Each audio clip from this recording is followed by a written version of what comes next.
It's a Minimalist Monday edition of Optimal Finance Daily, episode 161, 4 Simple Steps to Kill Debt and My Cosmetic Obsession by Courtney Carver of BeMoreWithLess.com. Get ready to maximize your potential with Optimal Finance Daily, the podcast that brings you the best content in personal finance 5 days a week. Your optimal life awaits. Now here's your host, Dan Warren. Hey everyone, welcome back to a brand new week of Optimal Finance Daily, where I read to you from some of the best personal finance blogs on the planet. And before we get into today's post, I want to mention this today, and I'm probably going to mention it all week. We're going to have a bonus giveaway this Saturday, October 15th, and what we're giving away is Tim Ferriss's book, The 4-Hour Work Week. You might have heard about that book. It's a very popular book, and we're going to give that book to a random person, but you have to do a little something special for us the day before. I'll mention the details at the end of this episode so we can get right into the content. So for now, let's get to the posts and start optimizing your life. 4 Simple Steps to Kill Debt by Courtney Carver of BeMoreWithLess.com. Paying off debt is one of the best things you can do for your family, your sanity, your bank account, and your dream of living a simpler life. Think of how amazing it would be to make decisions based on something besides money. Without debt, you can spend money without guilt or worry. Save money at a faster pace.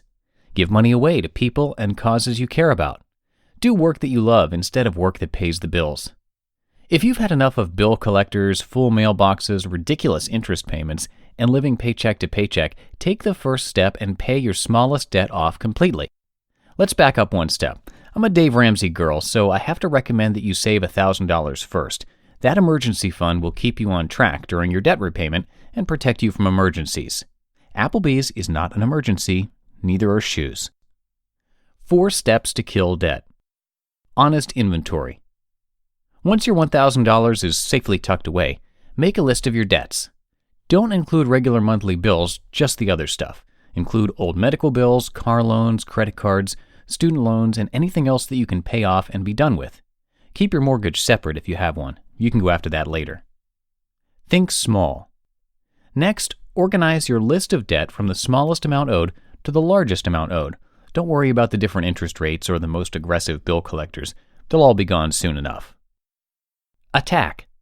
Pay your minimum monthly payment on each bill each month, but allocate any additional funds each month to your smallest debt. When it's paid in full, get notification from the biller that your account is paid and closed, and save that documentation in a folder or digitally. Dance. Now it's time to celebrate.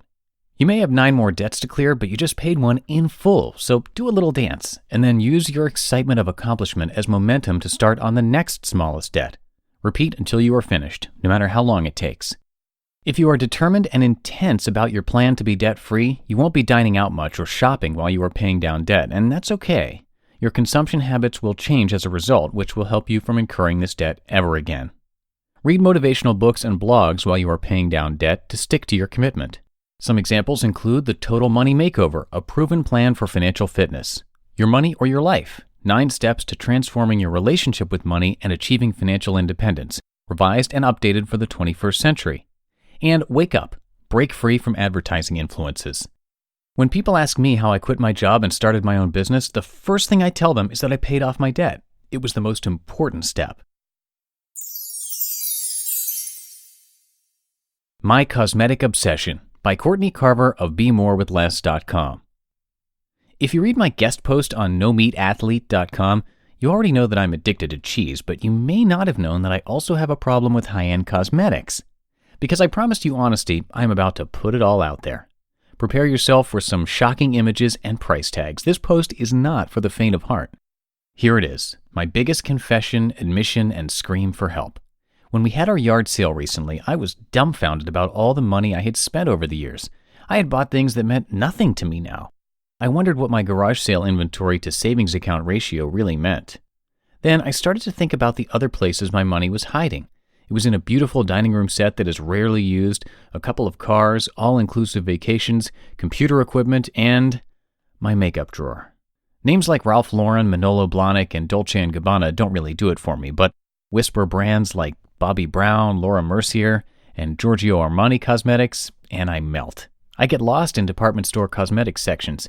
The pretty palettes call my name. The smell of certain creams and lotions send me to a state of bliss.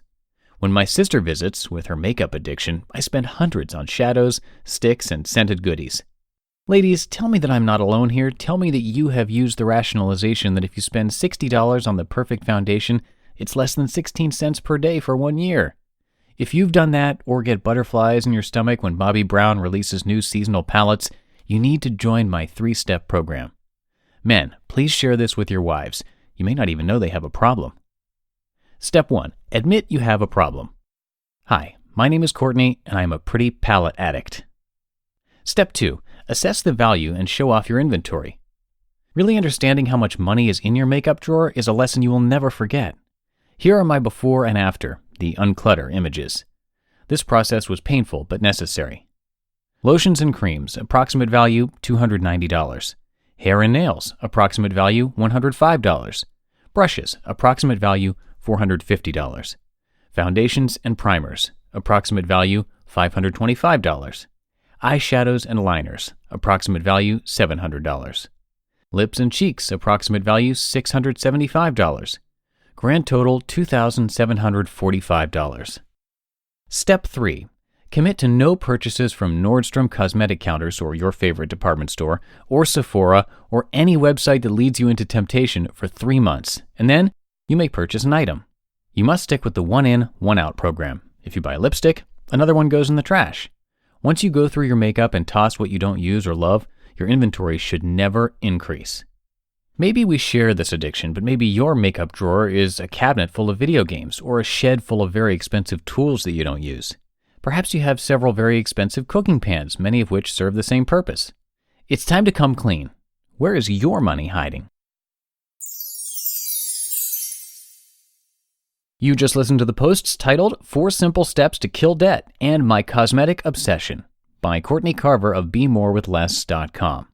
Now, as I mentioned at the top of the show, we're going to have a special bonus giveaway. We're raffling off a copy of the super popular book, The 4-Hour Workweek, to a random person who does one simple tweet for us. We're fans of Tim Ferriss's content over here and have been trying to get his attention to see if we can read some posts from his blog, The 4-Hour Workweek, but he's incredibly difficult to get a hold of. So we're asking you to tweet at him and tag us in that tweet, asking for permission to have us read his blog to you. We think that if we get enough people to tweet him on the same day, he might notice and at least give us some kind of response.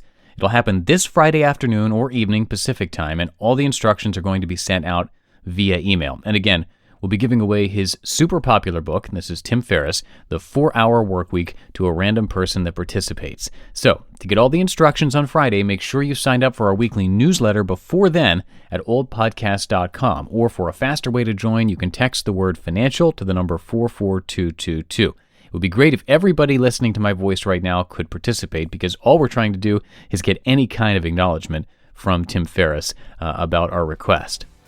And that's going to do it for today. I'll be back tomorrow with a post from our friend Mr. Money Mustache. So I'll see you there where your optimal life awaits.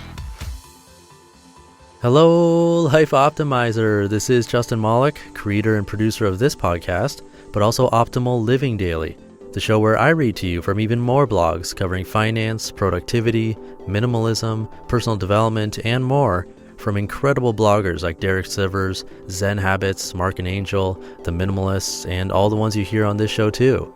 So if you enjoyed today's episode and like taking amazing blogs on the go, come on over to Optimal Living Daily and subscribe to that one too.